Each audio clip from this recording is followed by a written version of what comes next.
I'm in the Fine Arts Museum in Boston, and I'm in the Impressionist room. And I just wanted to tell you a little bit about this room. First of all, it's designed wonderfully because it's letting in natural light, which comes to my point about the Impressionists. The Impressionists were a group of artists that were focusing on natural light. They were also using the opposite areas of the color wheel for contrast, but they were adding tints, which is adding white to a color to make it more opaque. And Impressionists came about because of the birth of photography. Artists didn't have to focus on painting things that were super realistic. Now they could paint scenes from everyday life and show texture, and I'll show you the difference. So let's start over here with this painting. And you can see the strokes vary. There's a lot of loose strokes on the bottom.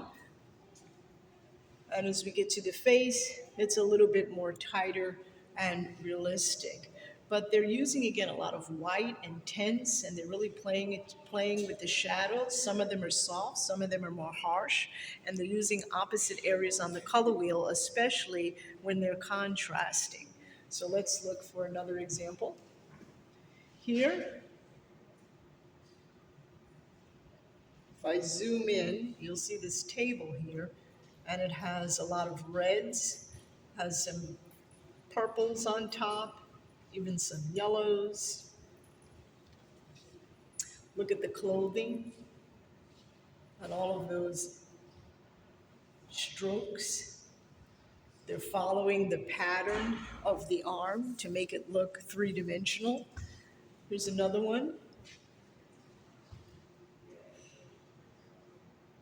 And you can see the strokes at the top. They're very, very small horizontal strokes running into each other.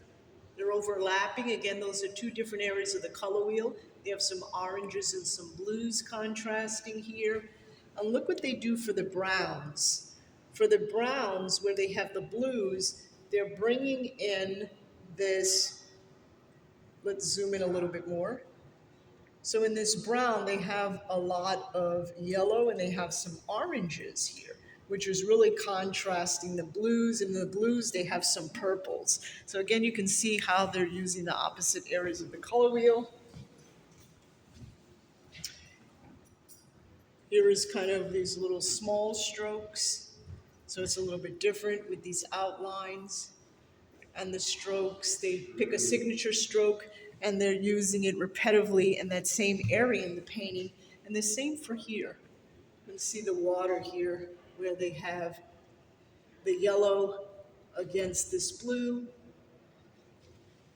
And if we look at the strokes up close in the boat, you can see those purples really vibrating against those yellows and the reds and the blues. And again, here we have these short strokes. They're just following the direction of light. Here the strokes are larger.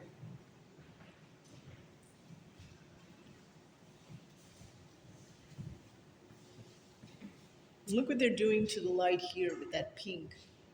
Again, you can see those undertones. You can also see, if you go close, a lot of yellows being contrast with the blues and the oranges, and again, those red and greens.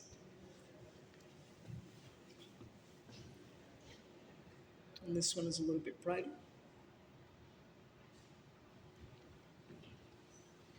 I want to zoom in these strokes at the bottom.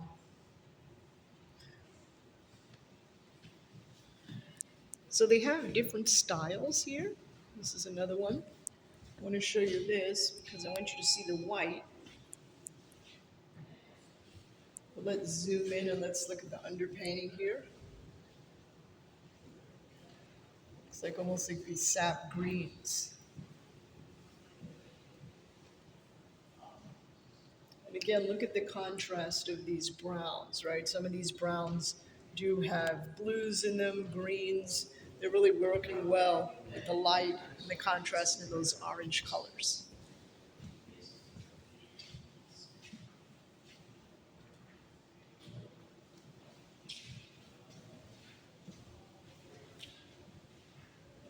So there's a lot of texture and strokes going on. And this room moves into other galleries. So definitely come to this museum if you can and check it out. You will not be disappointed.